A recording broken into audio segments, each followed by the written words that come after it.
عقبه عن نافع ان عبد الله بن عمر رضي الله عنهما اخبره.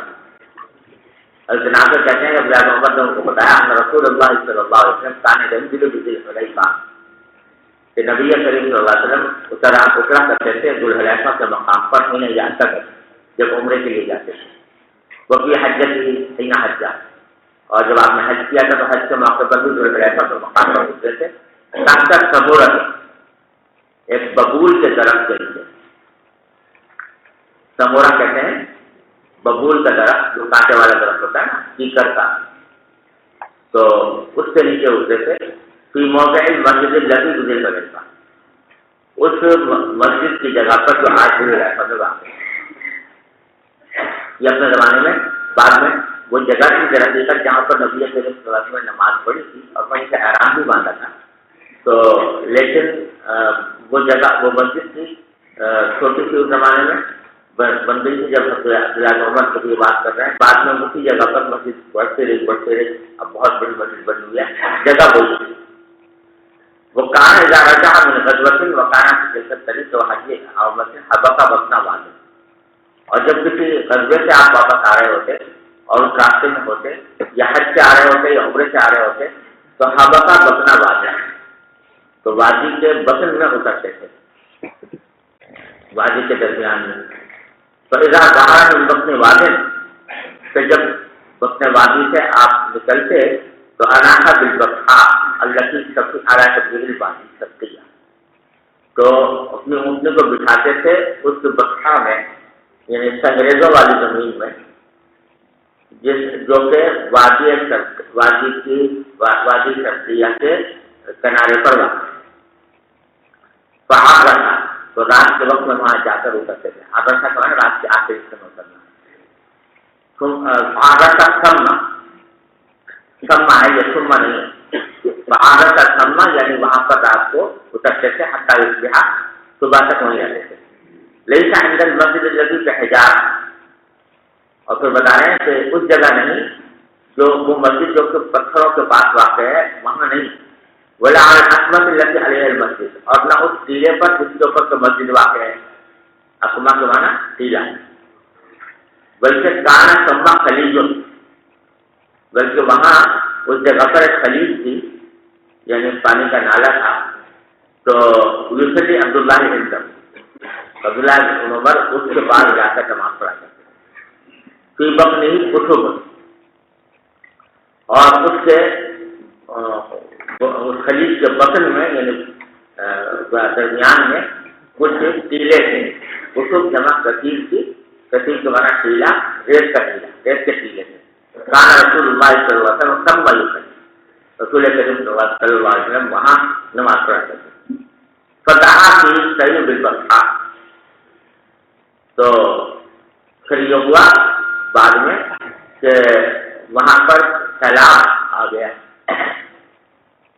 جہاں کے معنی ہوتا بچھانا، مراد یہ کہ سیلاب آ گیا بالبطحا، اس سنگریز والی زمین میں، حتیٰ دفن ذالک المکان الذی کان علیہ السلام، یہاں تک کہ وہ جگہ دفن ہو گئی اس سیلاب کی وجہ سے جہاں پر عبداللہ بن عمر نماز پڑھا کرتے۔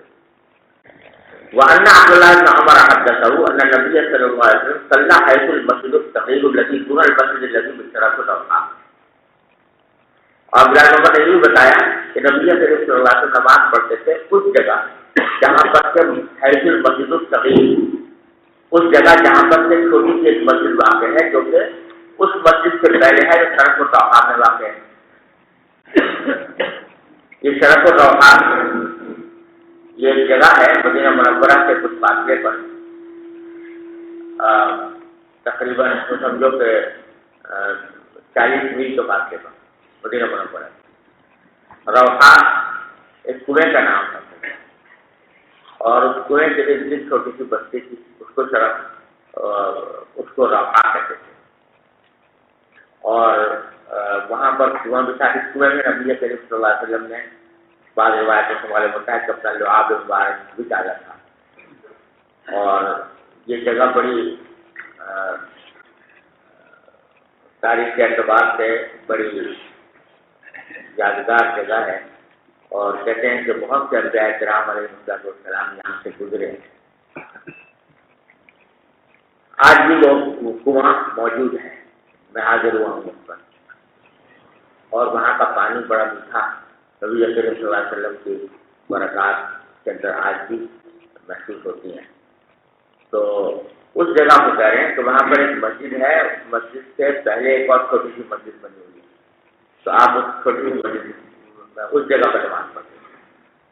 وقد کان عبداللہ یعلم المکان الذی کان صلی فیہ النبی صلی اللہ علیہ وسلم، عبداللہ بن عمر علامت لگا کر بتاتے تھے اس جگہ کی جہاں پر کہ نبی کریم صلی اللہ علیہ وسلم نے نماز پڑھی تھی۔ یقول سمع یمینی حین تقوم فی المسجد، تو وہ کہتے تھے اس جگہ اب تمہارے دائیں جانب جب کہ تم کھڑے ہو مسجد میں تصلی، وذالک المسجد والحافظ طریق الجمنہ وانت غائب القیامہ، اور وہ مسجد جو ہے وہ دائیں راستے کے کنارے پر واقع ہے جب کہ تم جا رہے ہو مکہ مکرمہ کے درمیان کی طرف، بینہ و بین المسجد الاکبر رمیۃ بحجر، اور اس کے چھوٹی مسجد سے اور بڑی مسجد کے درمیان اتنا فاصلہ ہے جتنا کہ ایک پتھر پھینکنے کا فاصلہ ہوتا ہے، او نحو ذلک۔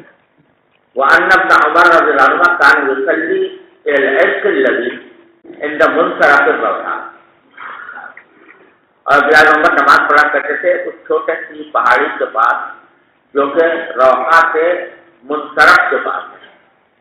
منصرف تو ہے روحانہ کا انتہائی علاقہ، آخری علاقہ، اس کے پاس جو کوئی چھوٹی سی پہاڑی ہے اس پر نماز پڑھتے تھے.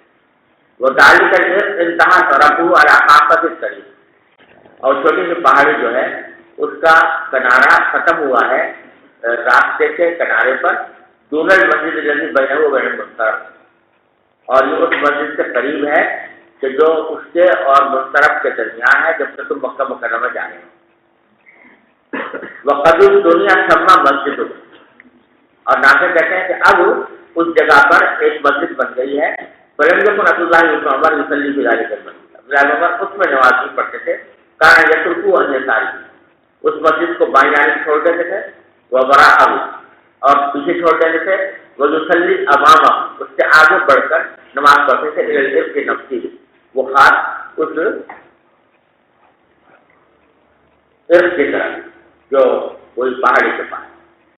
اب دیکھو بعد میں مسجد بن گئی اور مسجد کا تقاضا یہ تھا کہ آدمی مسجد میں نماز پڑھے، لیکن مسجد کو چھوڑ دیتے تھے اور جا کر اس پہاڑی کے پاس پڑھتے تھے نماز، کیونکہ نبی کریم صلی اللہ علیہ وسلم پہاڑی کے پاس پڑھی اس واسطے وہاں پہ جاتے تھے.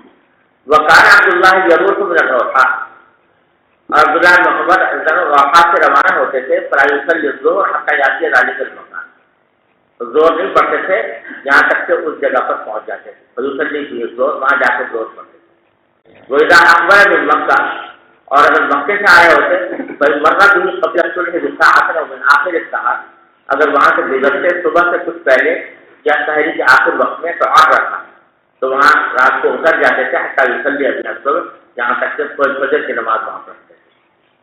وأن عبد الله حدثه أن النبي صلى الله عليه وسلم كان ينزل تحت السرعة ضخمة دون الرويدة، اور عبداللہ محمد نے یہ بتایا کہ نبی کریم صلی اللہ علیہ وسلم اترا کرتے تھے ایک بہت لمبے چوڑے درخت کے نیچے.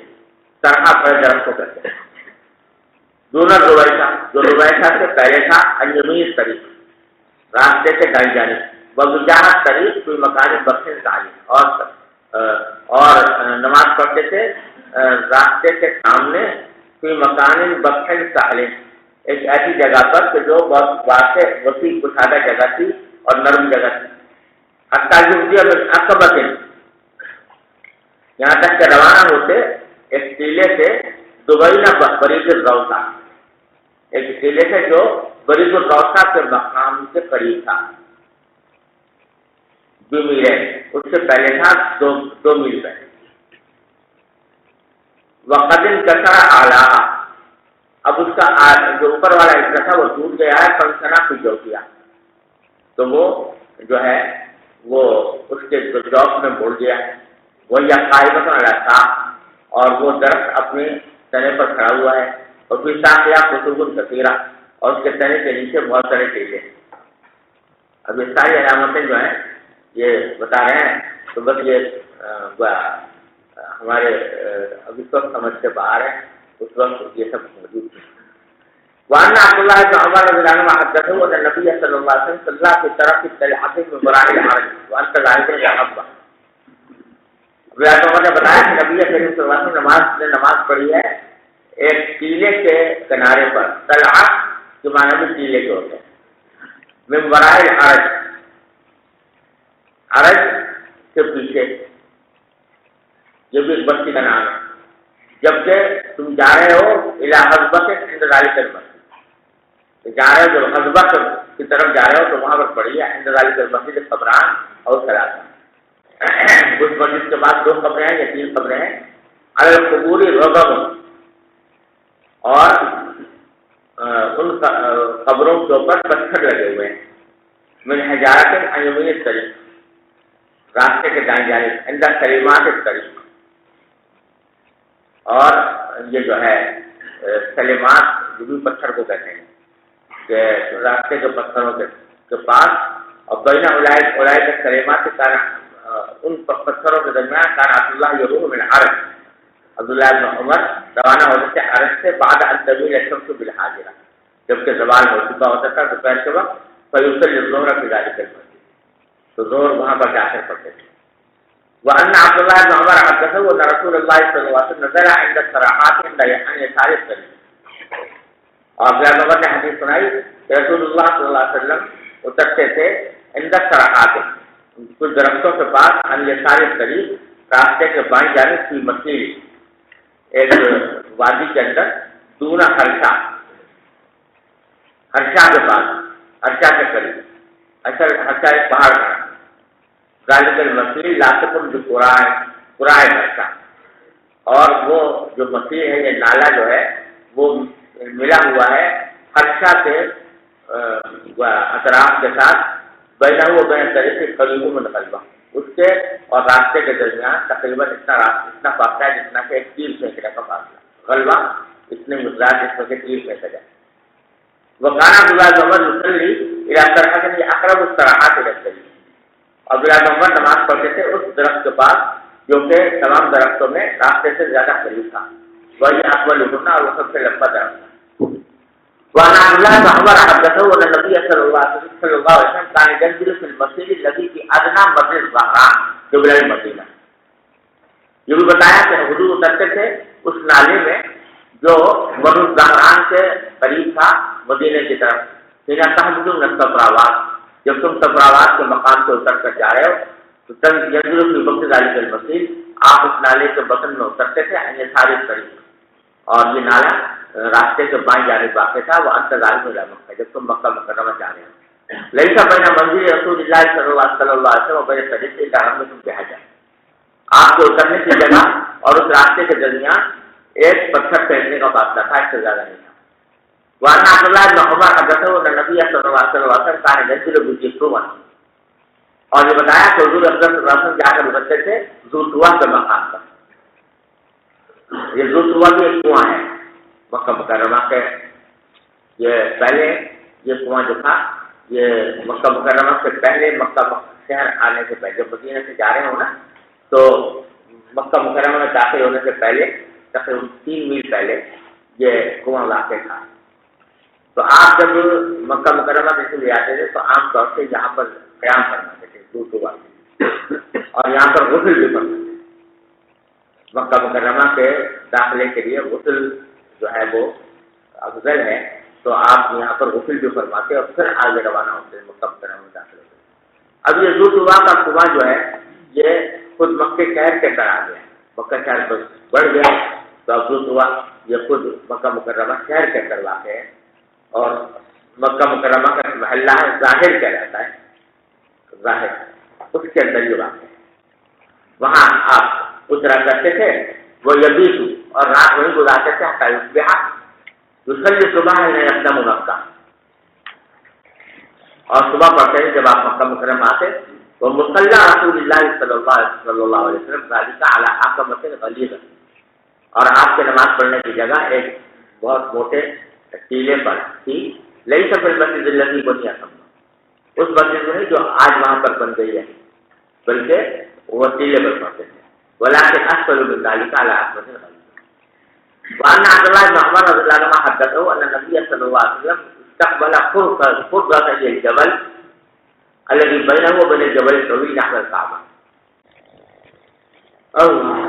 اور یہ کہ نبی صلی اللہ علیہ وسلم نے رخ کیا فرقة الجبل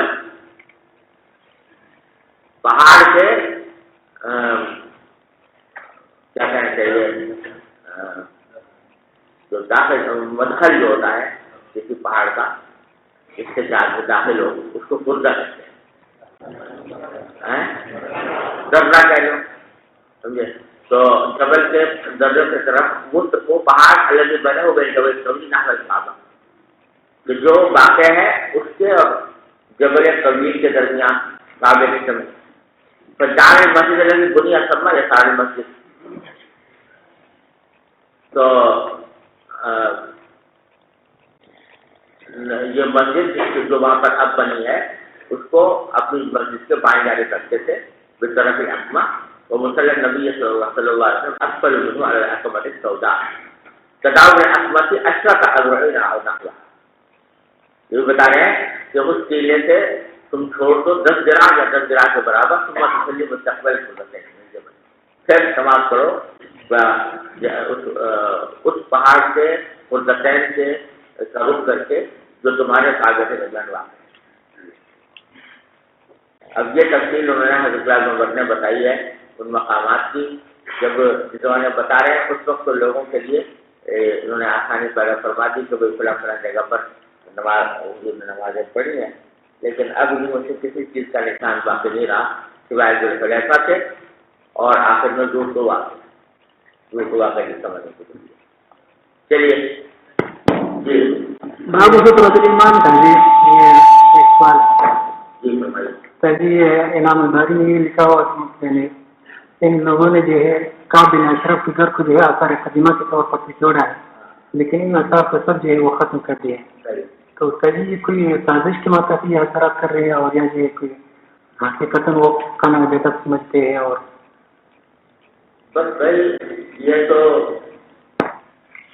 یعنی ان کا کہنے کی تعبیر یہ ہے کہ کعب بن اشرف کے قلعے کو کوئی شخص تعظیم نہیں کرے گا، اس کی تعظیم نہیں کرے گا، یا رواسل کا خطرہ نہیں۔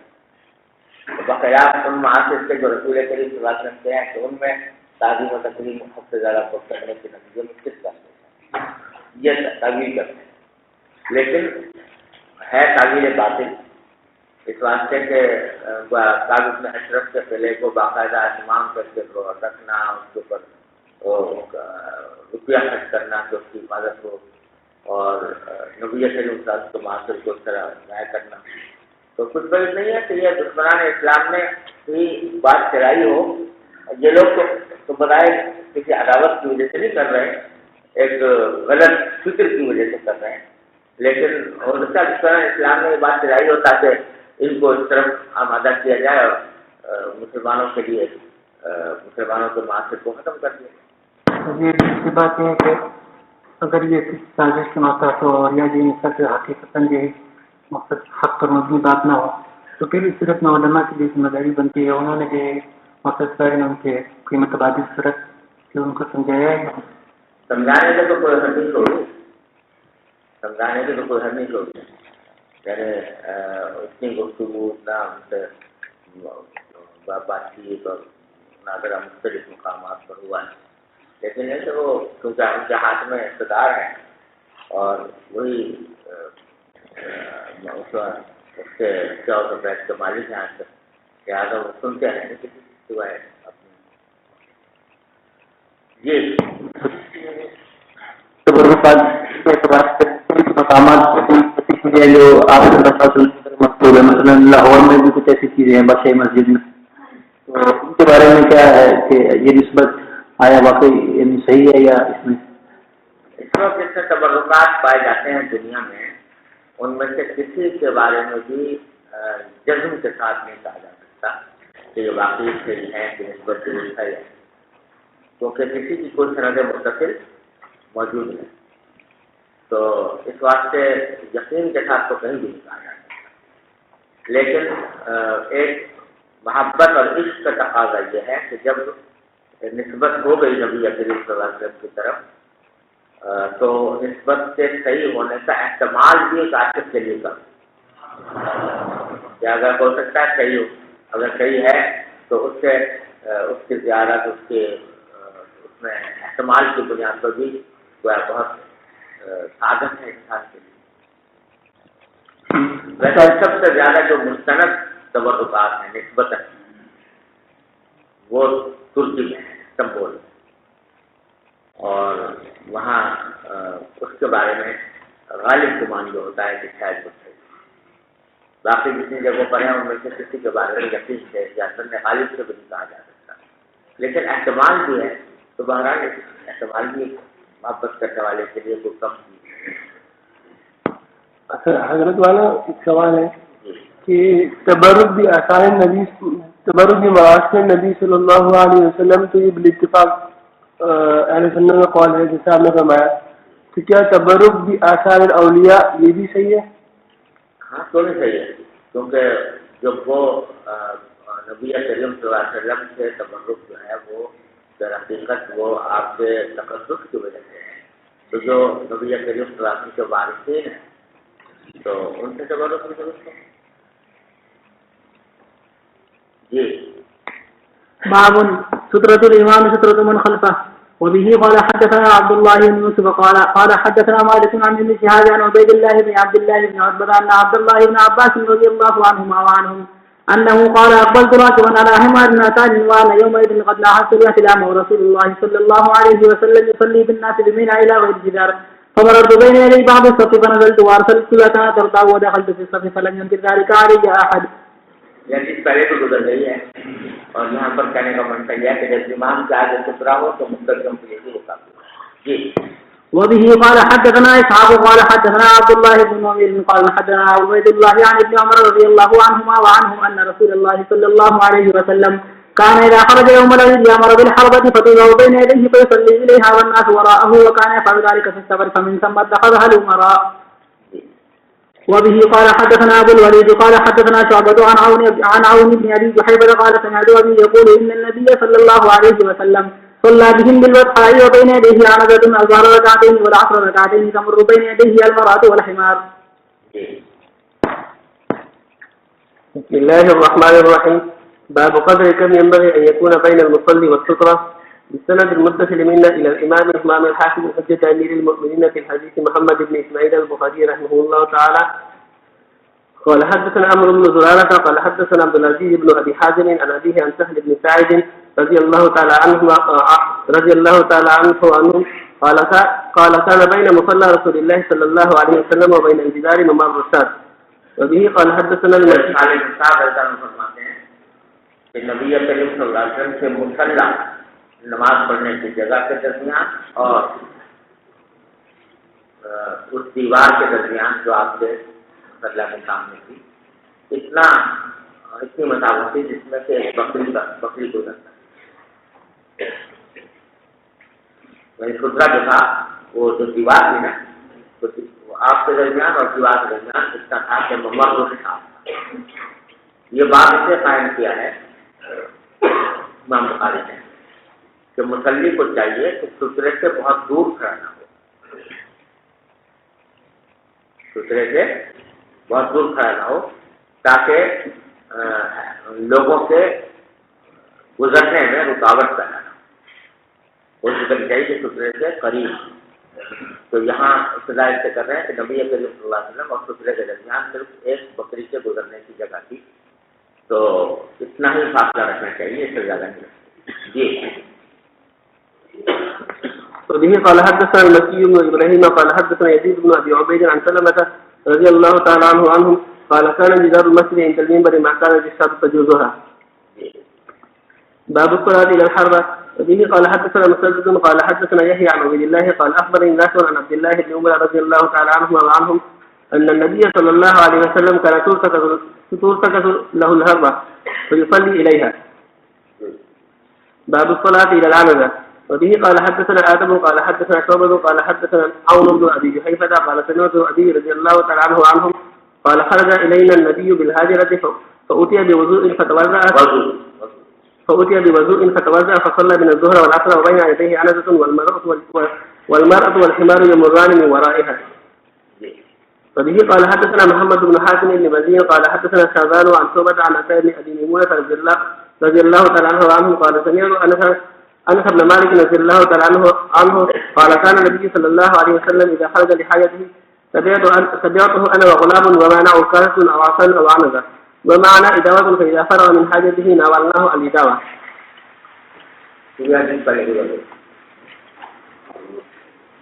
باب السترة بمكة وغيرها.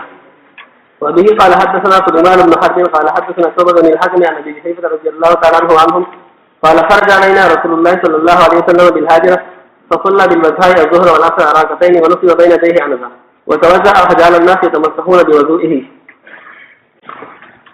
باب السترة بمكة وغيرها. اس باب میں امام بخاری رحمۃ اللہ علیہ ایک اختلافی فقہی مسئلہ بیان کرنا چاہتے ہیں. وہ مسئلہ یہ ہے کہ ساری دنیا میں تو باتفاق یہ حکم ہے کہ جب تک سترا سامنے نہ ہو تو مصلی کے سامنے سے گزرنا جائز.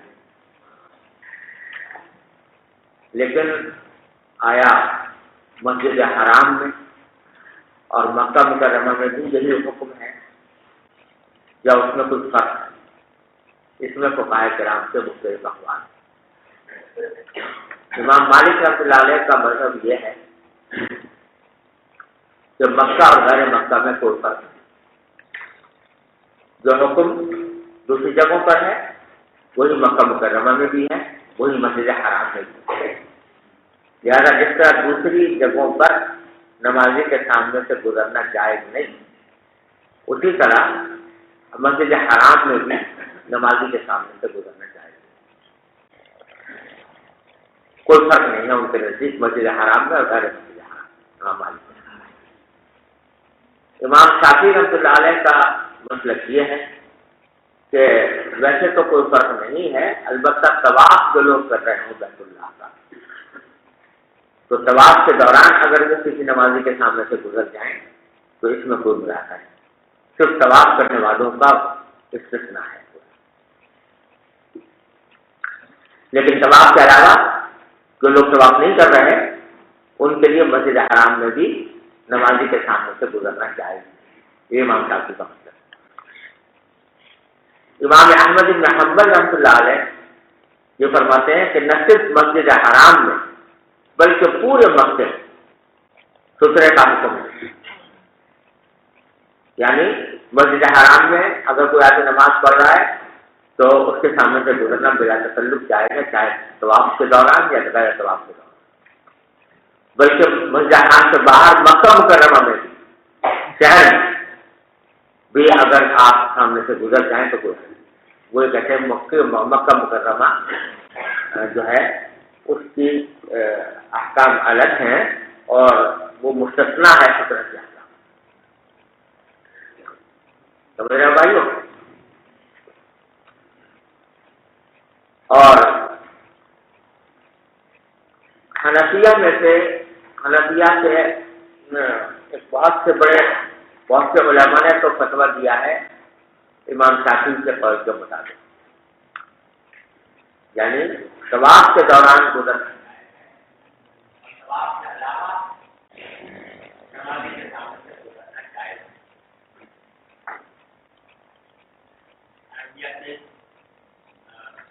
بہت سے علماء نے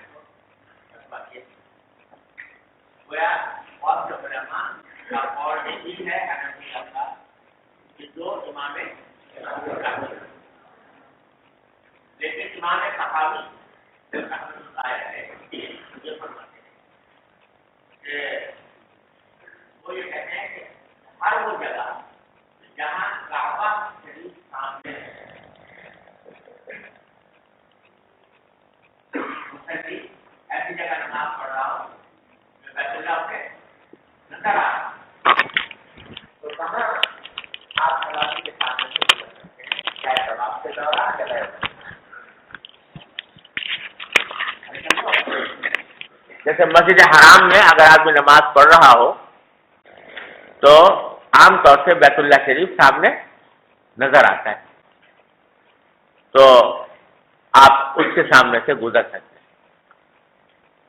بلکہ اگر مسجد حرام سے باہر بھی کسی جگہ نماز پڑھ رہے ہوں جہاں سے کعبہ شریف نظر آ رہا تو سامنے سے گزرنا جائے۔ ارے سمجھو؟ اور بظاہر اس کی وجہ یہ ہے کہ جو منع ہے نا سامنے سے گزرنا، وہ اس لیے ہے کہ نماز میں خلل واقع ہوتا ہے، انسان کی توجہ بڑھتی ہے انسان کی۔ لیکن امام طاوی فرماتے ہیں کہ جب بیت اللہ شریف سامنے ہو تو پھر کوئی چیز خاطر میں نہیں آتی۔ جب آدمی بیت اللہ کے سامنے نماز پڑھ رہا ہو، بیت اللہ شریف نظر آ رہا ہو، تو پھر چاہے کوئی مخلوق گزرے کتنی ہی، انسان کی کیفیت ہی کچھ اور ہوتی ہے بیت اللہ شریف کو دیکھ کر۔ لہذا وہاں سے سامنے سے گزرنے میں کوئی مداخلہ نہیں۔ حنفیہ کے متاخرین نے جیسے علامہ شامی وغیرہ، انہوں نے امام طحاوی کے قول کو پسند کیا ہے، اور یہی راجح ہے کہ جب بیت اللہ شریف سامنے ہو تو سامنے سے گزرنا جائے۔ ارے سمجھے؟ امام بخاری کا مسلک بظاہر معلوم ہوتا ہے امام مالک کے مطابق،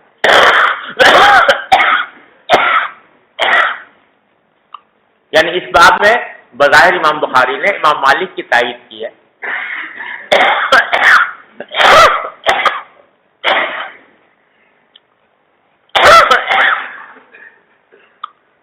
جن کا مذہب یہ ہے کہ سترے کے احکام میں مکہ اور غیر مکہ میں کوئی فرق نہیں، اسی لیے باب قائم کیا باب السترۃ بھی مکہ تھا وغیرہ، سترہ قائم کرنا ضروری ہے مکہ مکرمہ میں بھی اور غیر مکہ میں۔ اور استدلال کیا ہے ابو جحیفہ رضی اللہ تعالیٰ عنہ کی روایت سے قال خرج علینا رسول اللہ صلی اللہ علیہ وسلم بالحاجرہ، حضرت صلی اللہ علیہ وسلم نکلے دوپہر کے وقت میں، حاجرہ کے معنی دوپہر کا وقت، فصلی بالبطحاء، تو بطحاء کے مقام پر آپ نے نماز پڑھی الظہر والعصر رکعتین، ظہر اور عصر کی نماز پڑھی 2 رکعتیں، ونصب بین یدیہ انزۃ، اور اس طرح پڑھی کہ آپ کے سامنے نصب کیا گیا تھا ایک انزہ یعنی ایک نیزہ، یہاں آپ نے ستر لگایا، اور بطحاء جو ہے یہ مکہ مکرمہ ہی کا حصہ ہے، تو مکہ مکرمہ بھی آپ نے سترے کا اہتمام فرمایا۔ اس سے استدلال کرتے ہیں کہ مکہ مکرمہ میں بھی سترے کا حکم موجود ہے۔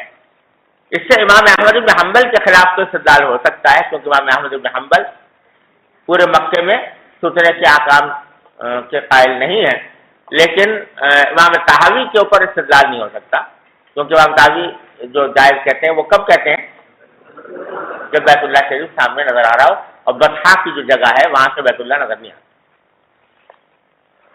سمجھ گئے بھائی؟ وتوضا، اور آپ نے وہاں پر وضو بھی فرمایا، فجعل الناس يتمسحون بوضوئه، تو لوگوں نے تمسح کرنا شروع کر دیا آپ کے وضو کے پانی سے، یعنی ہاتھ میں لگا کر اپنے جسم پر مل لینے۔ جی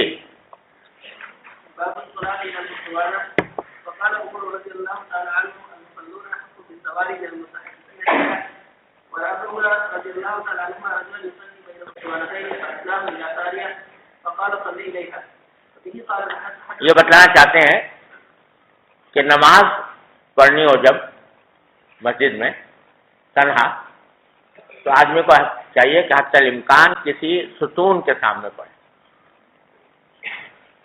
ستون کے پاس کھڑا ہو کر پڑھے تاکہ گزرنے والوں کو تکلیف نہ ہو۔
اور حضرت فاروق اعظم رضی اللہ عنہ کا قول نقل کیا، وقال عمر المصلون احق بالسواری والمتحدثین الیہا، کہ نماز پڑھنے والے زیادہ حقدار ہیں ستونوں کے بنسبت ان لوگوں کے جو وہاں بیٹھ کر باتیں کر رہے ہوں۔ یعنی ستون جو ہوتے ہیں مسجد میں، وہاں بعض لوگ اس کے ساتھ بیٹھ کے باتیں شروع کر دیتے ہیں، تو امام حضرت عمر فرماتے ہیں کہ ان باتیں کرنے والوں سے زیادہ حق ہے ان ستونوں پر کن کا؟ جو نماز پڑھنے والے ہیں، کہ وہ وہاں پر ان کی طرف رخ کر کے نماز پڑھیں۔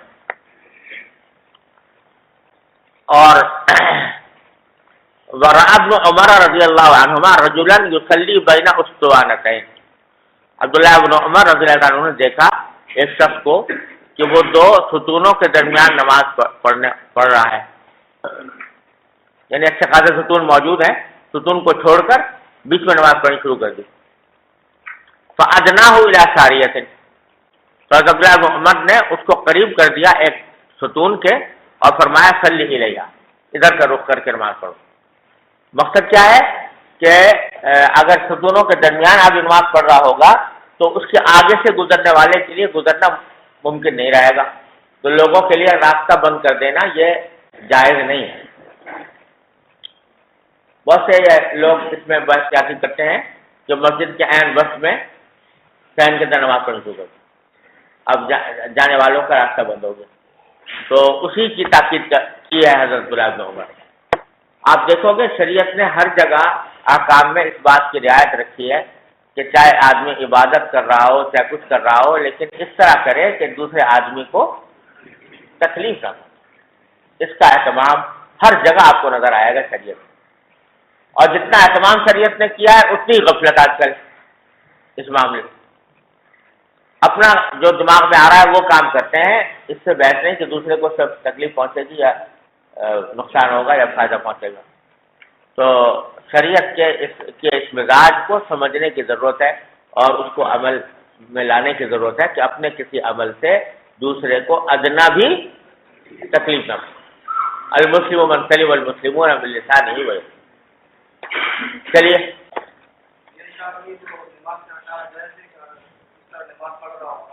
ہاں،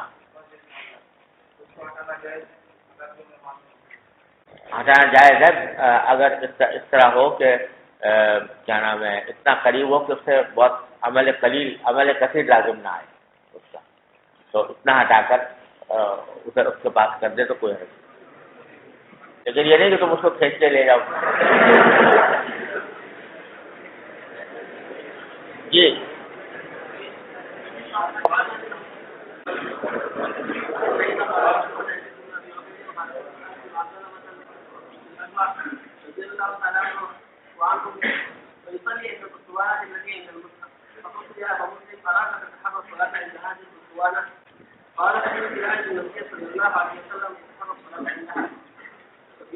یہ یزید بن ابی عبید ایک تابعی ہے، وہ فرما رہے ہیں کہ کنت آتی مع سلمہ بن الاکوع رضی اللہ عنہ، میں حضرت سلمہ ابن اکوع رضی اللہ تعالیٰ عنہ کے ساتھ آیا کرتا تھا مسجد نبوی میں،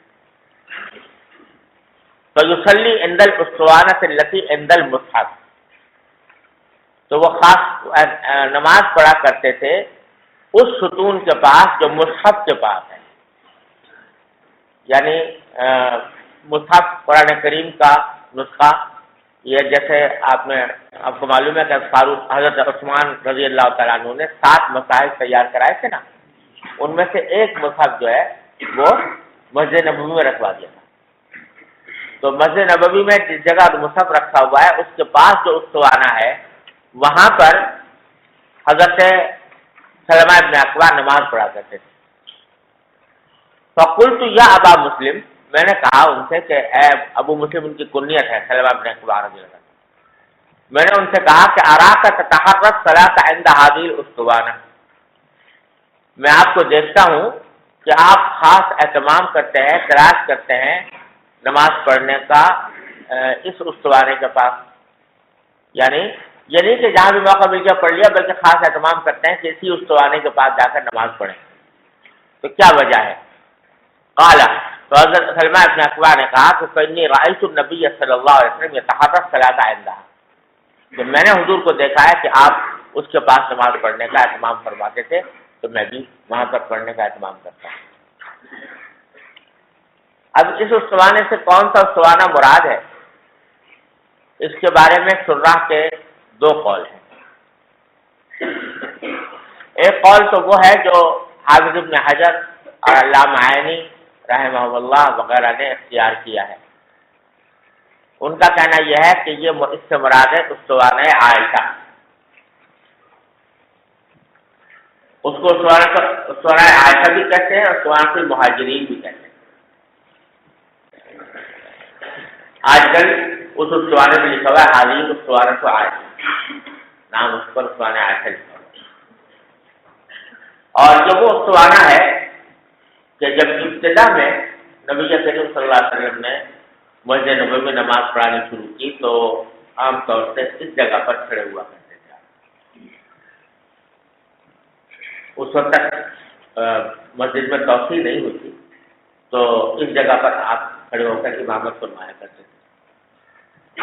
اور بعد میں اس کو اسطوانہ عائشہ اس لیے کہتے ہیں کہ بعد میں نبی کریم صلی اللہ علیہ وسلم نے ایک مرتبہ حضرت عائشہ سے یہ فرمایا تھا کہ میری مسجد میں ایک جگہ ایسی ہے کہ اگر لوگوں کو اس کی فضیلت معلوم ہو جائے تو لوگ جو ہیں اس کے بارے میں قرآن اندازی کریں نماز پڑھنے کے لیے، اور پھر کسی ستون کی جگہ کو بیان کریں.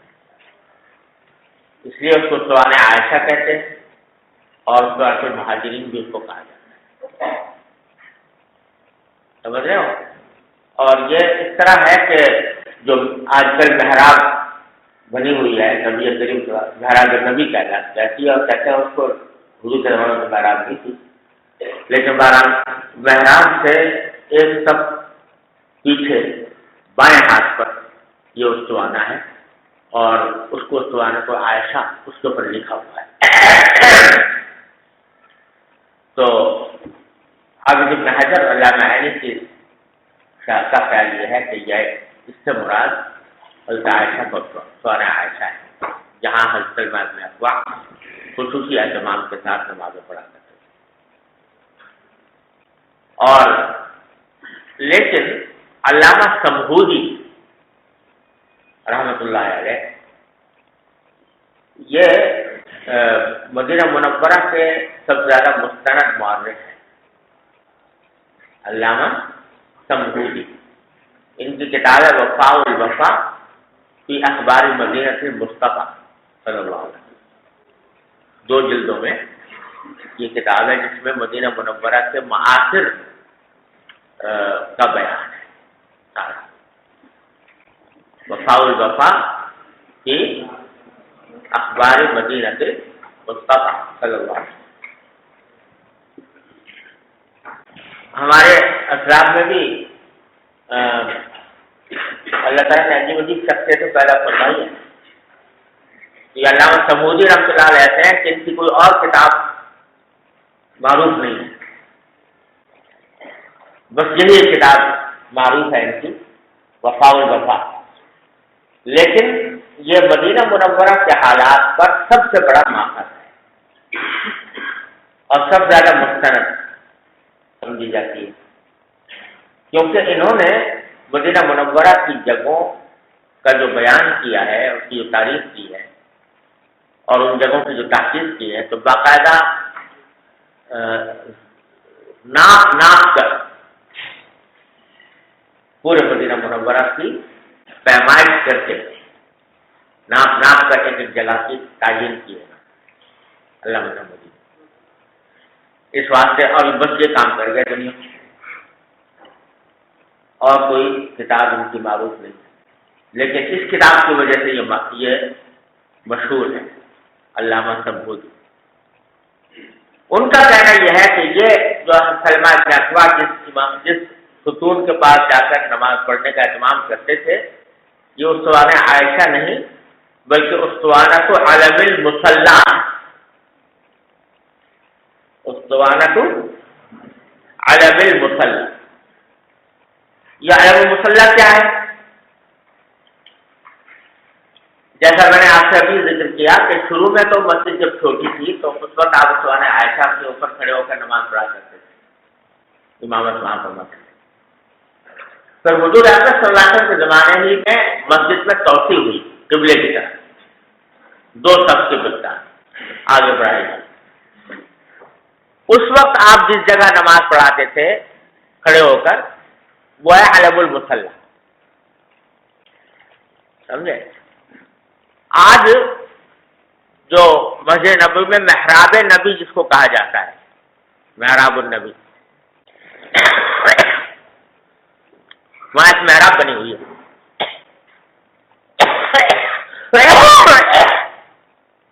اس کو محراب النبی کہتے ہیں صلی اللہ علیہ وسلم۔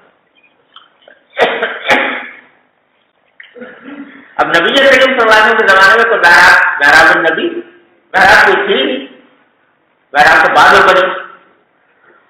تو سرکار دو عالم صلی اللہ علیہ وسلم کے عہد مبارک میں اس محراب سے، یہ ادھر محراب ہے تو محراب کے دائیں جانب جو کولا ہے یعنی پلر ہے، ستون ہے، وہ ہے علم المصلی، سمجھے؟ لوگ سمجھتے ہیں کہ محراب نبی نام مشہور ہے نا اس کا، تو لوگ جا کے اس محراب کے اندر کھڑے ہو کے نماز پڑھنا چاہتے ہیں اور وہیں پر لائن لگی رہتی ہے۔ حقیقت میں وہ جگہ نبی کریم صلی اللہ علیہ وسلم کی نماز کی نہیں ہے، بلکہ اس کے دائیں جانب جو کولا ہے اس پر لکھا ہے ھذا مصلی النبی صلی اللہ علیہ وسلم، سمجھے نا؟ تو وہ علم المصلی، اس والا تو علم المصلی اس کو کہتے ہیں، ارے سمجھو؟ تو وہ مراد ہے۔ علامہ سمودی کہتے ہیں کہ مراد سلمہ بن اکوع کی جہاں پر سلمہ بن اکوع امام کر کے نماز پڑھتے تھے وہ سوال پر علم المصلی۔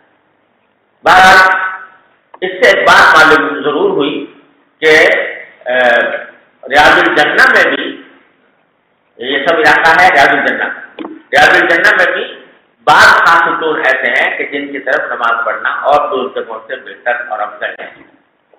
اب اس میں سوانح ایسا بھی داخل ہے اور سوانح علم المصلی بھی داخل ہے۔ لہٰذا بعض لوگ جو کہتے ہیں کہ سارے ریاض الجنہ برابر ہے، سمجھے؟ تو یہ بات صحیح نہیں ہے، بلکہ حضرت ابن اکوع خاص طور سے اہتمام کرتے تھے اس ستون کی طرف رخ کر کے نماز پڑھنا۔ جی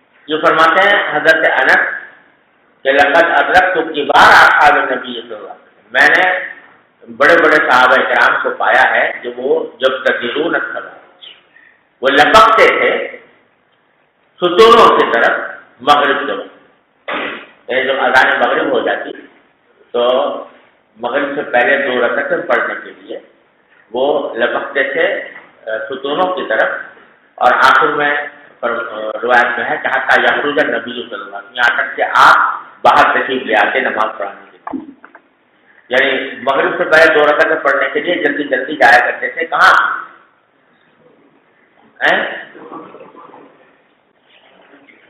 ستونوں کی طرف۔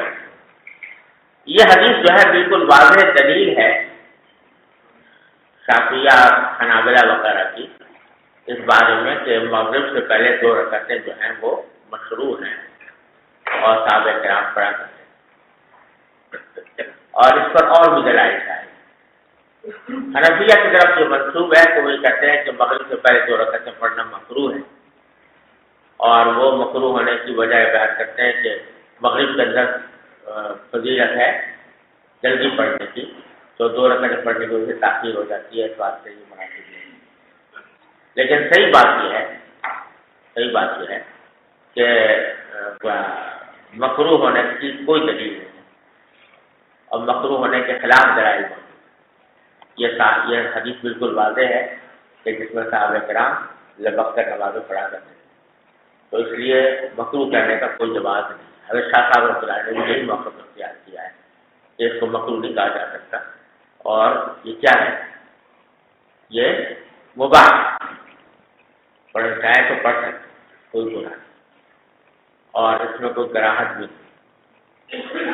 البتہ چونکہ یہ موجود تو ہے کہ سالوں میں، لیکن بعد میں نبی کریم صلی اللہ علیہ وسلم کے وسائل کے بعد اتنا زیادہ اہتمام صحابہ کرام کا نہیں ملتا تو بہت اہتمام سے انہوں نے مغرب سے پہلے 2 رکعتیں پڑھی ہوگی۔ اس واسطے حنفیہ یہ کہتے ہیں کہ کوئی اس کی خاص اہمیت نہیں ہے، پڑھنا چاہے وہ پڑھے تو، لیکن ویسے نہیں، ارے سمجھو نا۔ لیکن رکعتین قبل المغرب کی روایتیں اتنی زیادہ ہیں اور مختلف ہیں کہ ان کی موجودگی میں اس کا انکار جو ہے مقابلہ ہے، اور خاص طور سے اگر کوئی وقت ہے مغرب، اب جیسے مثلاً حرمین شریفین میں وہ لوگ وقفہ دیتے ہیں اذان اور نماز کے درمیان، اتنا کہ جس میں آدمی 2 رکعتیں پڑھ لیں، بلکہ بعض اوقات 10 منٹ تک کا وقفہ ہو۔ تو اب جب وقفہ موجود ہے، زیادہ جو حنفیہ نے کہا تھا اسے کہا تھا کہ جلدی کی جائے مغرب میں، اب جب جلدی نہیں ہو رہی تو اس میں اگر 2 رکعتیں پڑھ لیں تو کوئی کیا ہو جاتا ہے، نہیں اٹھنا، بلکہ پڑھ لینی چاہیے۔ وہاں جب بیٹھا رہے تو ان کا حنفیوں نہیں پڑھتا، سمجھے؟ تو یہ اس کی کوئی عمر نہیں، بلکہ ہمارے یہاں بھی میں سمجھتا ہوں جو آج کل 2 منٹ کا وقفہ ہوتا ہے تو اس میں بھی اگر کوئی پڑھنا چاہے تو پڑھ لینا چاہیے۔ پڑھو، ابو طالب نام ہے تمہارا؟ حضرت اللہ، اچھا جی، پہلے کس نے پڑھا تھا؟ تم سے پہلے؟ اچھا ٹھیک،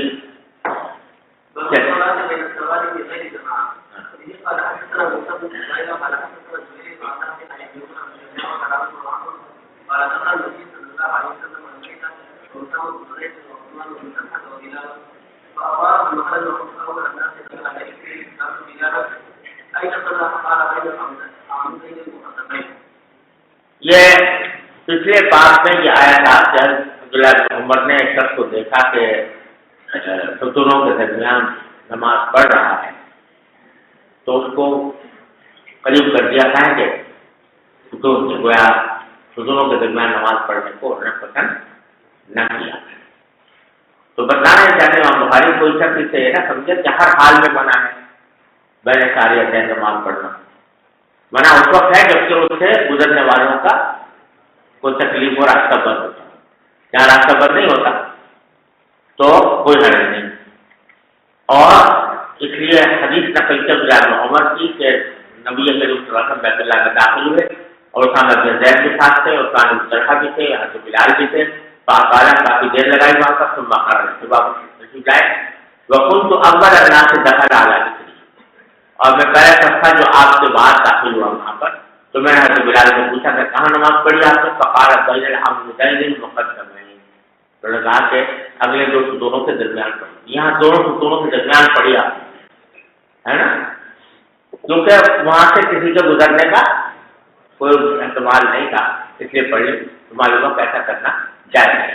البتہ امام بخاری نے ترجمۃ الباب میں فی غیر جماعت سے قید لگا کہ بین سواری جو پڑھے آدمی وہ جب کہ آدمی انفرادن پڑھ رہا، جماعت کی حالت میں وہ اشارہ یہ کر دیا کہ جماعت کی حالت میں ستونوں کے درمیان نماز پڑھنا ٹھیک ہے۔ یہ امام احمد بن حنبل کا بھی مسلک ہے اور امام بخاری بھی اسی کے قائل معلوم ہوتے ہیں کہ جماعت کے دوران سب بنانا ستونوں کے درمیان یہ ان کے نزدیک مکروہ ہے، لیکن جمہور کے نزدیک مکروہ نہیں ہے۔ یہ کراہت پہلے اس وقت شروع میں اس وقت تھی جب کہ مسجد نبوی کے ستون جو تھے نا متوازی نہیں، ایک دوسرے کے سامنے نہیں، تو ایک دنیا ہے ایک یہاں، تو اب اگر سب بنائیں گے سب ٹیڑھی ہوگی، اس واسطے بنا کیا گیا تھا، لیکن جہاں ستون چیزیں ہوں تو پھر متوازی ہوں تو پھر کوئی ہے جی۔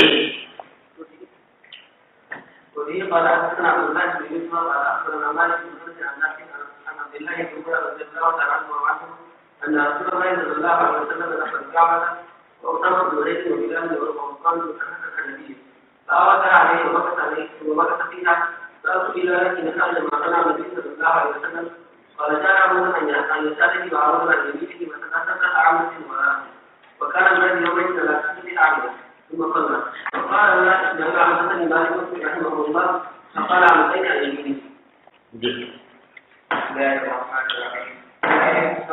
جی ویسے یہ جو قبل مغرب کی کرتے نماز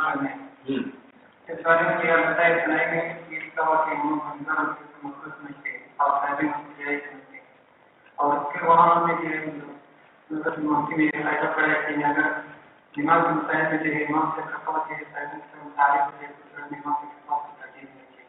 یہ سب اکثری قواعد ہیں، سارے قواعد جو ہیں یہ کہتے ہیں اکثری ہیں، کلی کوئی نہیں۔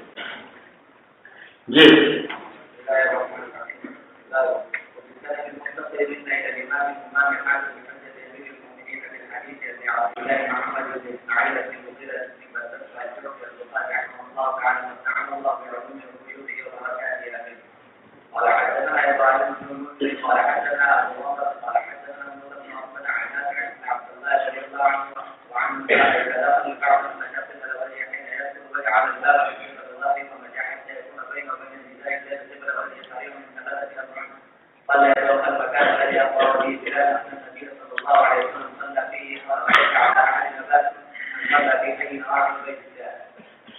جی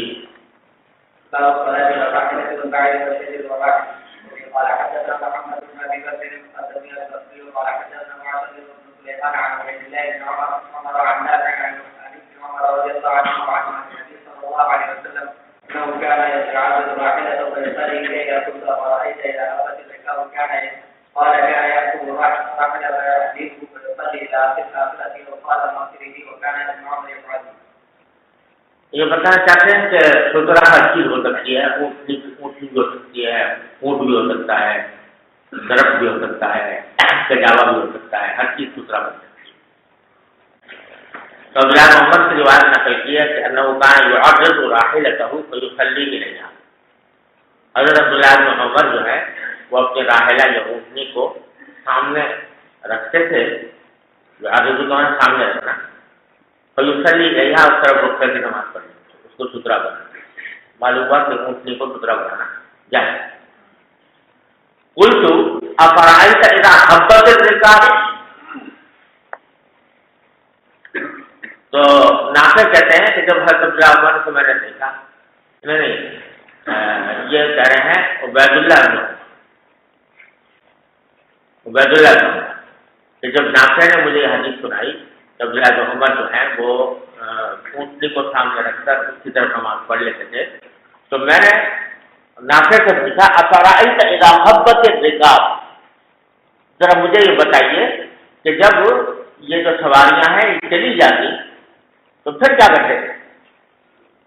یعنی اگر ناکا سامنے موجود ہے تب تو ناکا کو سترا بنا لیا، لیکن بعض اوقات ایسا ہوتا تھا کہ اونٹنیوں کو چرنے کے لیے چھوڑ دیا جاتا تھا، تو اذا حبت الرکاب، جو سواریاں جو ہیں یہ چرنے کے لیے چلی جائیں تو پھر کیا کرتے تھے؟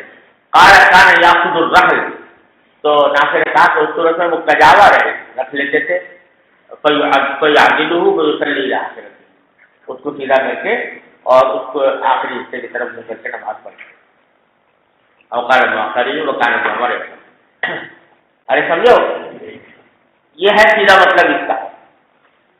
بعض لوگوں نے حبت الرکاب کے معنی کچھ اور لے لیا ہے، وہ صحیح نہیں بیٹھتے۔ حبت الرکاب کے معنی یہ لے لیا کہ وہ جو سواریاں جو ہے اگر شرارت کریں، یعنی جب اونٹنی کو سامنے کر کے نماز پڑھنی شروع کی تو وہ پوچھ رہا ہے کہ اگر وہ شرارت کرے اور حرکت کرنے شروع کر دے تو کیا کریں؟ تو کہتے ہیں کہ پھر وہ کجاوا لے، مگر وہ صورت بنتی نہیں ہے کہ اگر اونٹنی کو سامنے رکھا وہ شرارت کرنے لگی تو اسی میں کجاوا کیسے پھینک لیں گے اس کا، اور پھینک کر کیسے اس کو سترا بنائیں گے؟ تو زیادہ صحیح معنی وہی ہے جو میں نے عرض کی ہے کہ حبت الرکاب کی کیا معنی، یعنی وہ چلی جائیں، یعنی جب چرنے کے لیے چلی جائیں، اونٹنی سامنے موجود نہ ہو تو اس صورت میں سترا کس چیز کو بناتے تھے؟ تو نے کہا اس کا کجاوا اتار لیتے تھے اور اس کو سیدھا کر کے اس کو سترا بنا۔ جی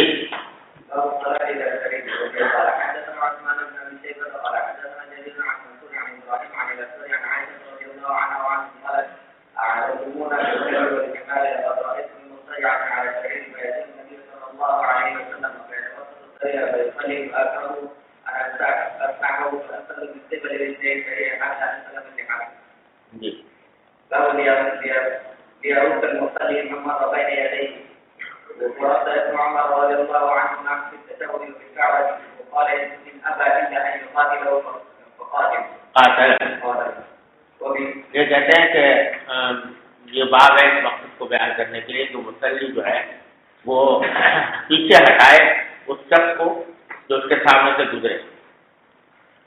عبداللہ بن عمر نے بھی پیچھے ہٹایا تشہد میں، یہ تشہد پڑھ رہے تھے، سامنے سے گزرنے لگا تو عمر نے پیچھے ہٹا دیا. وہ پھر کعبے میں کیا تھا. وقال ان ابا الا ان يقاتله قاتله، اور یہ بھی کہا کہ اگر گزرنے والا جو ہے وہ گزر رہا ہے اور لڑائی جھگڑے کے بغیر اس کو روکنا ممکن نہیں ہے تو بسم اللہ کرو، کوئی حرج نہیں ہے قتال کرنے میں اس سے. جی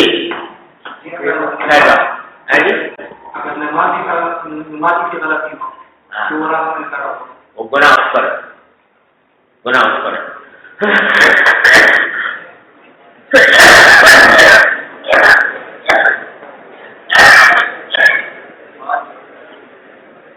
یہ جو حدیث میں آیا ہے کہ فَلْيُقَاتِلُوا بَيْنَهُ شَيْطَانٌ، اس سے لڑے یا کیونکہ وہ شیطان ہے.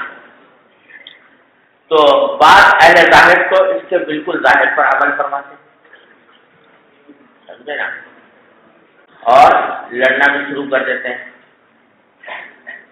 حنفیہ اس کے بارے میں یہ کہتے ہیں کہ قرآن کریم میں حکم ہے قوموا للہ قانتین، کہ جب نماز پڑھ رہے ہو تو بے تو حرکت کرو، اس میں کوئی لمبی چوڑی حرکتیں کرنا ٹھیک ہے. اب یہ حدیثیں جو ہے جن میں آیا ہے یا تو یہ اس زمانے سے متعلق ہے جبکہ نماز میں بہت سی حرکات جائز ہیں، اور یا پھر یہ معمول ہے مبالغے پر. اور مطلب اس کے کہنے کا یہ ہے کہ جو شخص ایسی حرکت کر رہا ہے وہ اتنی بری حرکت ہے کہ وہ اس لائق ہے کہ اگر اس سے قتال بھی کرنا پڑے تو قتال کیا. لیکن یہ مقصد نہیں ہوتا اس کا کہ واقعی قتال کرنا شروع کر دے.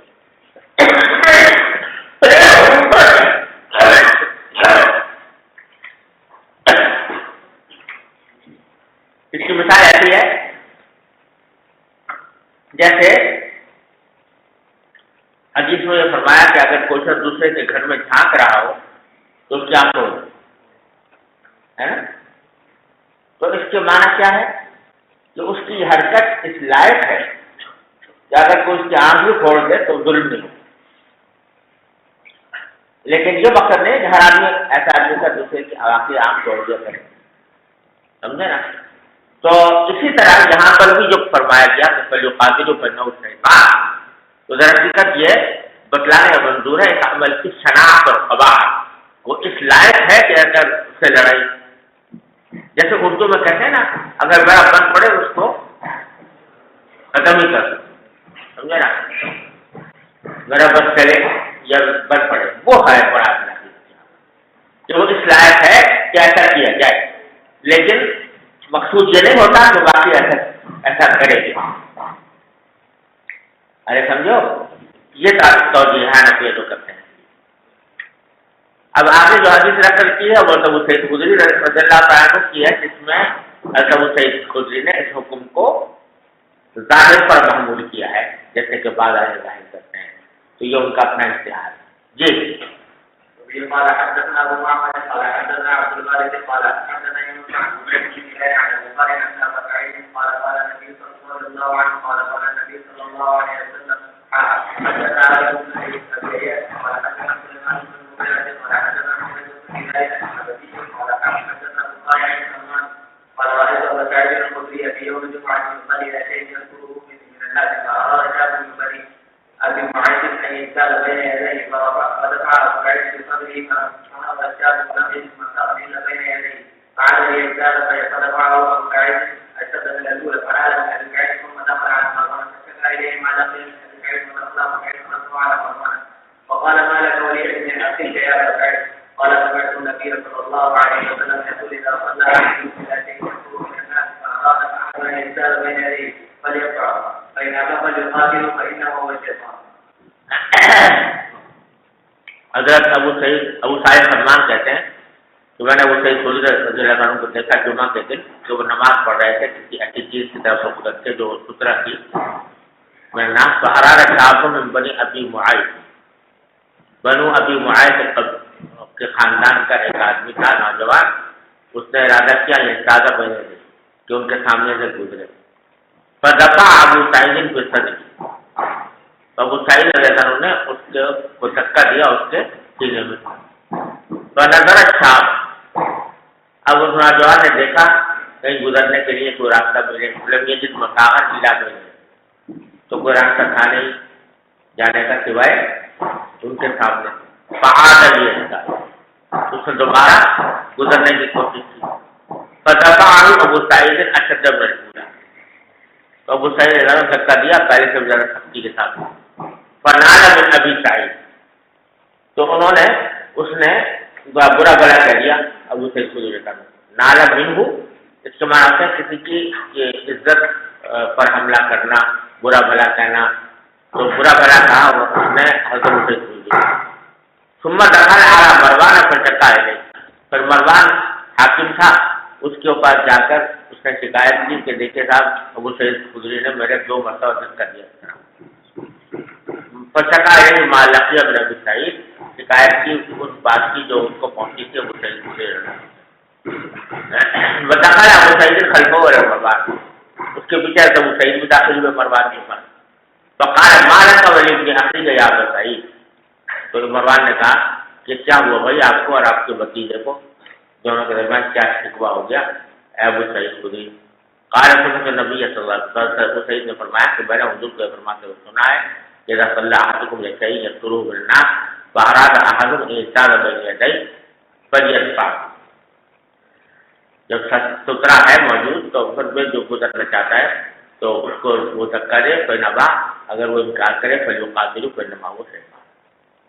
جی قال حدثنا استماع بين يدي المصلي قال حدثنا عبد الله بن يوسف قال اخبرنا مالك عن ابي النضر مولى عمر بن عبيد الله عن مسلم بن سعيد ان زيد بن خالد ارسله الى الزبير يساله ماذا سمع من رسول الله صلى الله عليه وسلم استماع بين يدي المصلي فقال ابو زيد قال رسول الله صلى الله عليه وسلم يعلم الله بين يدي المصلي ماذا عليه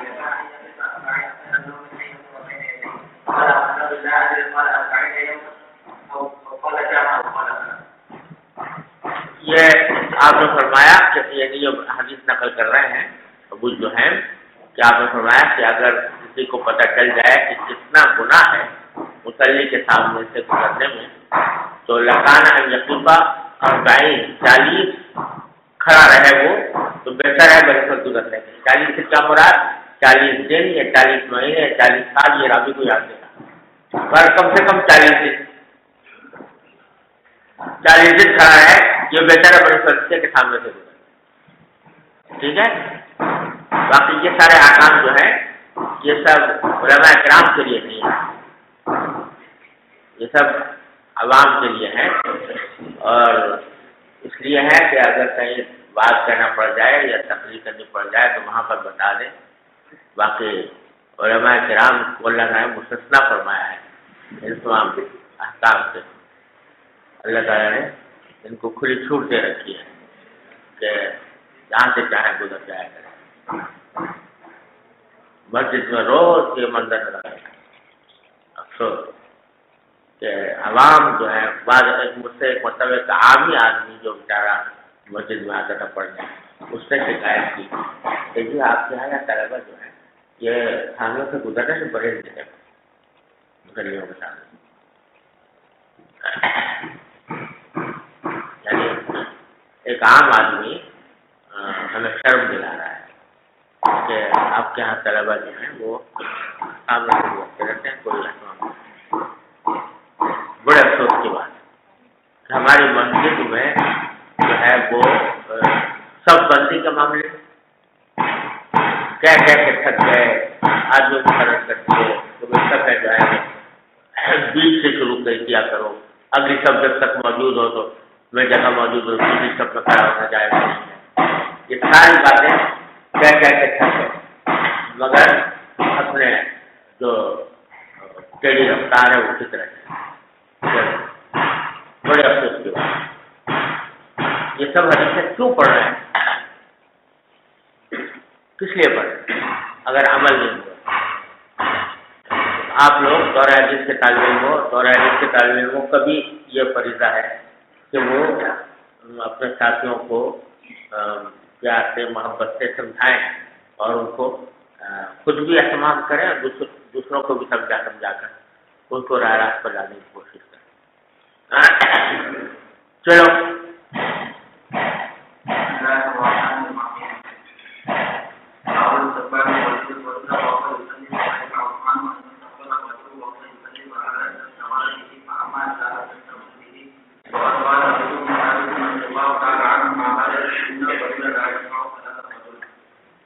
یہ کہتے باب استقبال رجل اول، ایک مرد دوسرے مرد کے سامنے کھڑا ہو جائے نماز کے لیے. وہ گریہ عثمان، حضرت عثمان رضی اللہ عنہ نے اس بات کو مکروہ سمجھا ان یستقبل الرجل اول، کہ کسی مرد کے سامنے آدمی کھڑا ہو جا کر جبکہ وہ نماز پڑھا، یعنی جس طرف گزرنا ناجائز ہے اسی طرح مصلی کی طرف رخ کر کے کھڑا ہونا بھی نہ جائے. یہ مطلب ہے. ارے سمجھو بعض احکام ایسے ہوتے ہیں کہ کھڑے تو ہیں گزر نہیں رہے مگر اسی طرف کو منہ کر کے کھڑے ہو گئے. سمجھو مصلی کی طرف رخ کر کے کھڑے ہو گئے. کھڑا بھی ہے، وقت بھی اپنا خرچ کرنا ہے مگر ناجائز کام کرنا ہے، اس کی طرف کھڑے ہو گئے. یہ خامخواہ خسرت دنیا والا ہے. تو دونوں نہ کوئی اپنا فائدہ کیا نہ کوئی گناہ سے بچنے کا اہتمام ہو. وہاں اب آگے کہتے ہیں وہاں بھی یہ اب اپنی طرف سے بچہ لگا دی امام بخاری. یہ ممانعت اس وقت ہے جب کہ نماز پڑھنے والا مشغول ہو جائے اس کھڑے ہونے والے سے، یعنی ذہن اس کا بڑھ جائے اس کو دیکھ کر. مستقل بھی، لیکن اگر وہ مشغول نہیں ہوتا، ذہن اس کا نہیں پلٹتا، تو ثابت کا قول ہے کہ ماں بالا کی مجھے کوئی پرواہ نہیں ہے. ان رسول اللہ مرد کی نماز کو پتہ نہیں کرتا. اب یہ ان کا اپنا اجتہاد ہے. اب کیسے پتہ لگے گا کہ میرے کھڑے ہونے سے اس کا دل پلٹ رہا ہے نہیں پلٹ رہا؟ کوئی آدمی اگر استقبال کر کے کھڑا ہے تو کوئی راستہ ہے پتہ لگانے کا؟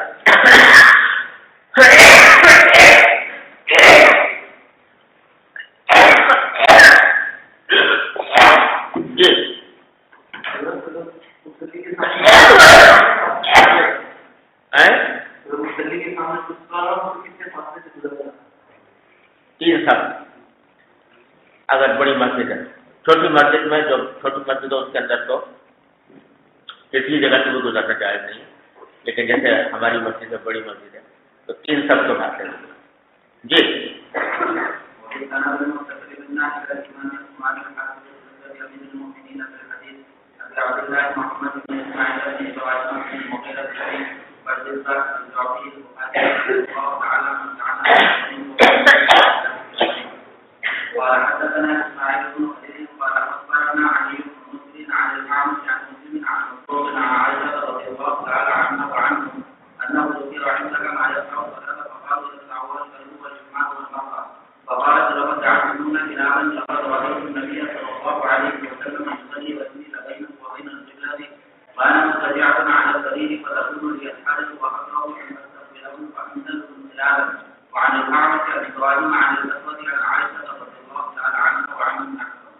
یہاں سارے ابواب جو امام بخاری لا رہے ہیں نا وہ ایک چیز کو بیان کرنے کے لیے ہے کہ وہ جو حدیث آتی ہے نا تختہ الصلاۃ المرأۃ والقلب والجماع، تو بتلانا یہ چاہتے ہیں کہ اس کے ظاہر پر عمل نہیں ہے، یعنی عورت کے سامنے سے گزرنے سے یا کتے کے یا گدھے کے سامنے گزرنے سے نماز فاسد ہے. اور مقصد اس کا یہ ہے کہ عام طور سے ان چیزوں سے گزرنے سے انسان کا جو خشوع ہے وہ فوت ہوتا ہے، مقصود سے. اور یہ سمجھنا غلط ہے کہ ان چیزوں کے گزرنے سے نماز فاسد ہوتی ہے. آخر تک اب کئی ابواب اسی بارے میں امام بخاری لا رہے ہیں. تو اس میں جو ہے یہاں جو حضرت عائشہ کی جو حدیث لائے ہیں اس میں جو مقصود بالترجمہ ہے وہ یہ ہے وہ اقرأ ان تقبلہ فانسلم خلال. جب مجھے اترنا ہوتا تھا اس چارپائی پر سے تو میں اس بات کو ناپسند کرتی تھی کہ میں آپ کی طرف رک کر کے پھر بیٹھوں اور پھر اتروں. اس کے بجائے میں کھسک جاتی تھی نیچے کی طرف. اگر ایسے اٹھ کر بیٹھوں تو آپ کا استقبال ہو جائے گا جب کہ آپ نماز پڑھ رہے ہیں. یہ بات مکروہ تھی تو اس واسطے میں نیچے کھسک کر نیچے ایسے اترتا. جی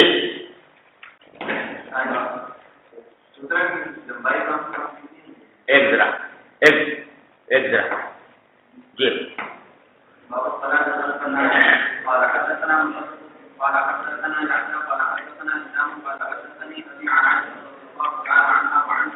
قالت كان النبي صلى الله عليه وسلم يصلي وانا واقفة معتدلة على فراشه فإذا أراد أن يوتر أيقظني فأوترت. باب التتبع خلف المرأة. وبه قال حدثنا عبد الله بن يوسف قال أخبرنا مالك عن أبي النضر مولى عمر بن عبيد الله عن أبي سلمة بن عبد الرحمن عن عائشة رضي الله تعالى عنها وعنه زوج النبي صلى الله عليه وسلم أنها قالت إني أنام بين يدي رسول الله صلى الله عليه وسلم والإجلال في جملته فإذا سجد غمزني فقبضت رجلي فإذا قام بسطتها قالت فالسجود يومئذ ليس فيها مقابل.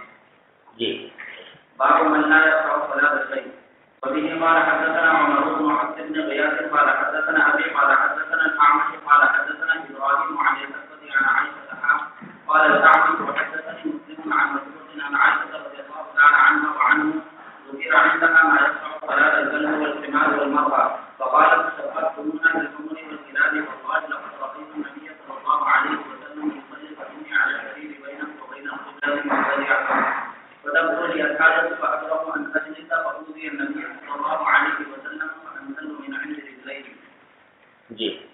وبه قال حدثني إسحاق بن إبراهيم قال أخبرنا يعقوب بن إبراهيم قال حدثنا ابن أبي بن شهاب أنه سأل عمه عن الصلاة يسمعون شيء قال لا يسمعون شيء. أخبرني عقبة بن الزبير أن عائشة رضي الله تعالى عنها وعنه زوج النبي صلى الله عليه وسلم قالت لقد كان رسول الله صلى الله عليه وسلم يقول فيصلي من الليل وإني لمعترضة بينه وبين القبلة على فراش أهله. باب إذا حمل جارية صغيرة على عنقه في الصلاة. وبه قال حدثنا عبد الله بن يوسف قال أخبرنا مالك عن عامر بن عبد الله بن الزبير عن عمرو بن سليم الرقي عن أبي قتادة الأنصاري رضي الله تعالى عنه وعنه أن رسول الله صلى الله عليه وسلم كان يصلي وهو حامل أمامة بنت زينب بنت رسول الله صلى الله عليه وسلم ملكة العاص بن ربيعة بن عبد الشمس فإذا سجد وضاعها وإذا قام حملها.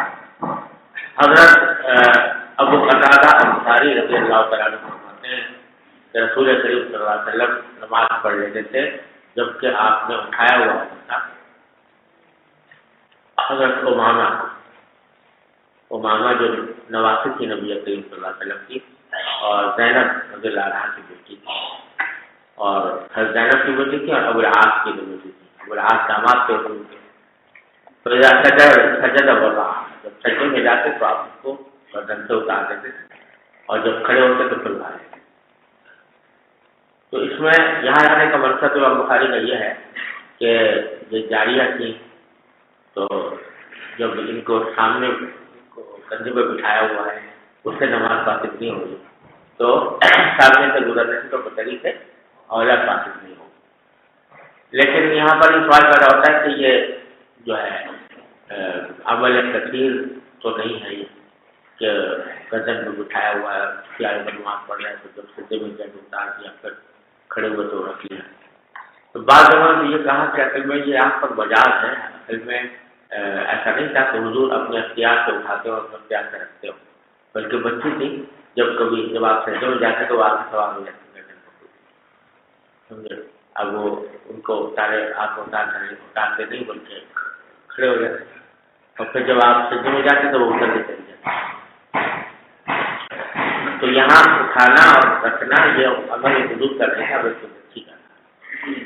لیکن دوسری روایتوں میں اس کی ترتیب ہوتی ہے. معلوم ہوتا ہے کہ خود حضور اکرم صلی اللہ علیہ وسلم بھی اٹھاتے تھے خود ہی. تو اس طرح رکھتے تھے کہ عمل کثیر لازم آئے، عمل قلیل کے ساتھ رکھنے کو کوئی گناہ کبھی نہیں ایسا ہو سکتا ہے۔ اور حضرت علامہ عائن نے اس کتاب میں تعبیر یہ بھی کی ہے کہ اس وقت بچی کا دیکھنے والا کوئی اور تھا نہیں، تو اندیشہ تھا کہ اگر آپ نہیں اٹھائیں گے تو کہیں ایسی جگہ جا کر آپ کو نقصان نہ ہو، تو اس بات سے آپ نہیں سکتے اللہ عالم۔ لیکن بہرحال یہ عمل حضور صلی اللہ علیہ وسلم ثابت ہے اور اس حد تک اگر کوئی کرے تو جائے۔ جی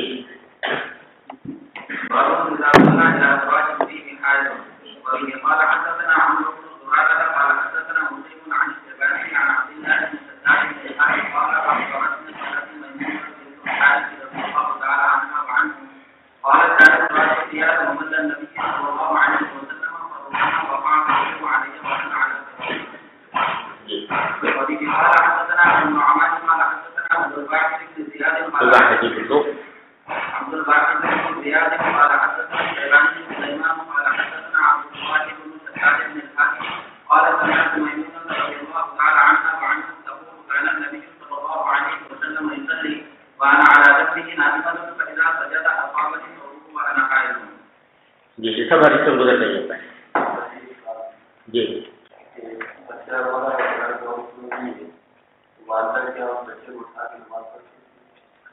اسی طرح جس طرح حضور نے کیا کرتا ہے۔ جی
یہ مواقع کا باب ہے، اور مواقع میں آپ جانتے ہیں کہ اصل جو ہے وہ جبریل امین علیہ السلام کی حدیث ہے کہ وہ نبی کریم صلی اللہ علیہ وسلم کے پاس آئے تھے اوقات کی تعلیم کے لیے، اور صحیح روایات سے یہ بات معلوم ہوتی ہے کہ یہ واقعہ جو ہے یہ معراج سے اگلے دن کا ہے، اسلام کی معراج ہوئی تو فجر کی نماز تو آپ نے وہیں پڑھی تھی بیت المقدس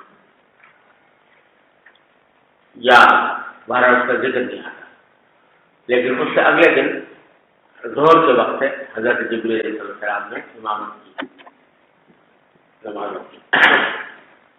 تو یہ حدیث جبریل جو ہے مواقیت کے باب میں اصل کی حیثیت رکھتی ہے، لیکن وہ حدیث جبریل علیہ السلام کے آنے کا جو واقعہ روایت میں آیا ہے وہ امام بخاری کی شرط کے مطابق نہیں، لہٰذا ایک ایسے حدیث روایت کر رہے ہیں جس میں حضرت جبریل کے آنے کا ذکر تو ہے لیکن اوقات کی تفصیل نہیں۔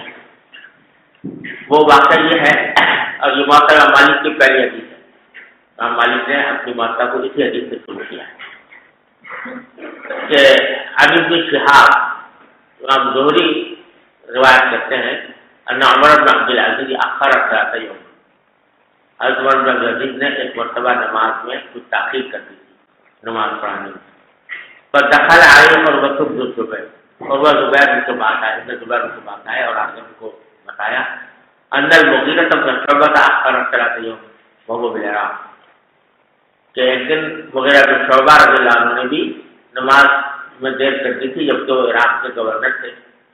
فدخل علیہ ابو مسعود الانصاری، تو حضرت ابو مسعود انصاری ان کے پاس آئے اور آ کر یہ کہا کہ ما ھذا یا مغیرہ، اے مغیرہ یہ کیا ہو رہا ہے، دیر کیوں کر رہے ہیں؟ الیس قد علمت ان جبرائیل علیہ السلام نزل فصلی رسول اللہ، کیا آپ کو معلوم نہیں کہ جبرائیل علیہ السلام اترے تھے اور پھر انہوں نے نماز پڑھی تھی تو حضور نے بھی ان کے ساتھ نماز پڑھی تھی؟ مطلب کہنے کا یہ ہے کہ جبرائیل علیہ السلام نے اوقات کی تعین کی تھی، تو آپ کو ان اوقات کا پورا لحاظ رکھنا ضروری ہے، اور آپ کے اوقات کا لحاظ رکھنے کے بغیر جو تاخیر کر رہے ہیں یہ چیز نہیں۔ تو نظر فصلی رسول اللہ صلی اللہ علیہ وسلم ثم صلی رسول اللہ صلی اللہ علیہ وسلم ثم صلی رسول اللہ صلی اللہ علیہ وسلم ثم صلی رسول اللہ صلی اللہ علیہ وسلم ثم صلی رسول اللہ صلی اللہ علیہ وسلم، یعنی پانچوں نمازوں کے اوقات بیان کر دیا اور ہر مرتبہ نماز پڑھی، حضور نے بھی پڑھی۔ ثم قال بهذا امرت، اور پھر فرمایا کہ مجھے اسی کا حکم دیا گیا ہے، یعنی حکم دیا گیا کہ یہ اوقات میں تمہیں بتا دوں کہ نماز کے یہ اوقات ہیں، لہذا ہم قیامت تک لوگوں کے لیے ضروری ہے کہ ان اوقات کا لحاظ کریں اور نماز انہیں اوقات میں ادا کریں۔ ارے سمجھو، یہ حدیث ابو مسعود انصاری نے سنائی مغیرہ بن شعبہ کو، اور پھر عروہ بن زبیر نے یہی واقعہ بیان کیا عمر بن عزیز کے سامنے کہ تاکہ اس موقع پر عمر بن عزیز رحمۃ اللہ علیہ نے نماز میں کچھ تاخیر کر دی۔ تو اب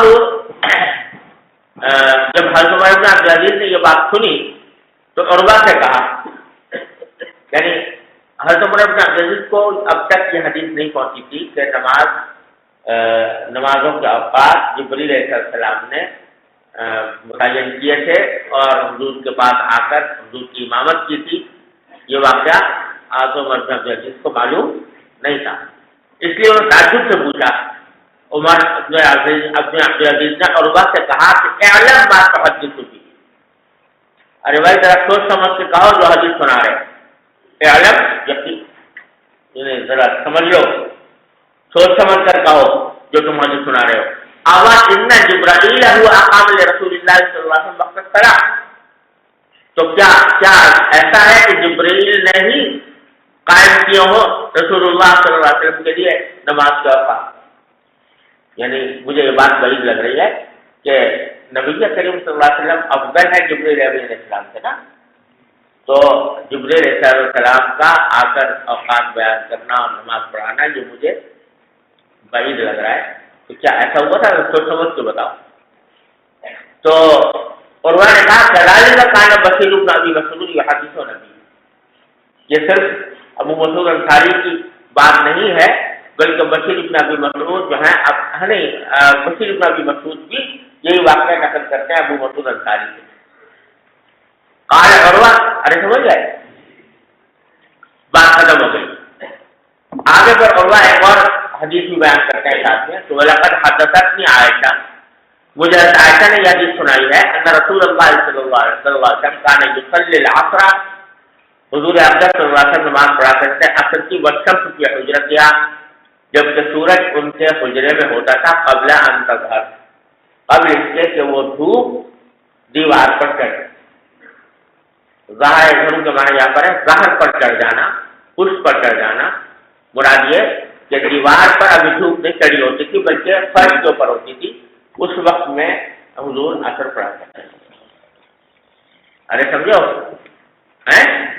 وہ شمس کی حجرت کیا دھوپ ہوتی تھی ان کے حجرے میں قبل ان تظہر، قبل اس کے کہ وہ دھوپ کہاں چڑھے، دیوار پر چڑھے۔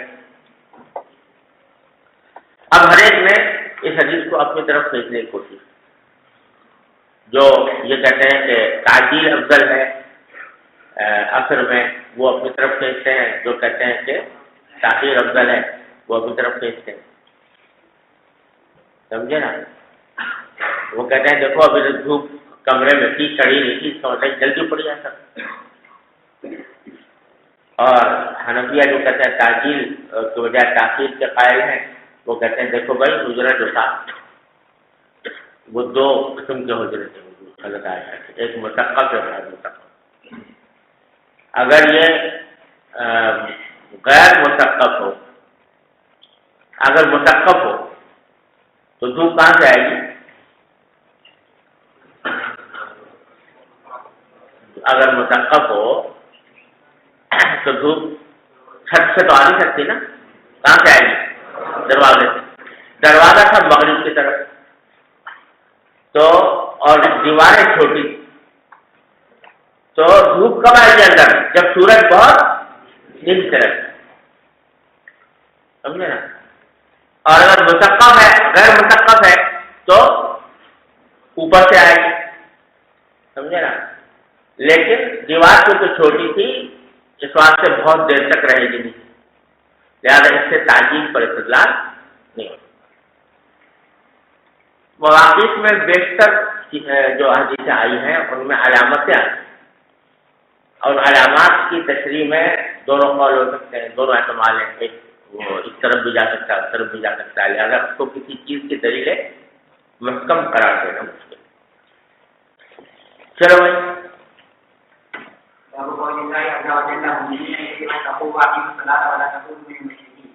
قال حدثنا قتيبة بن سعيد قال حدثنا عفان بن عفان عن جمرة عن ابن عباس رضي الله تعالى عنه وعنه قال قدم وقت في البيت على رسول الله صلى الله عليه وسلم فقال إن حضرتك من أبيعة لسنا نحن إليك إلا من تعرف حرامنا ومن بكي نأخذ عنك ونسوي إليه ما بلغنا فقال آمنت بأهلين ونحب عن أبين الإيمان بالله ثم قتل له شعارة لا إله إلا الله رسول الله فإقام الصلاة إلينا والصلاة وأتوب إليه يقوم كما غنمتم ونحب عن الزبير وأنت من المقيد والنقيب.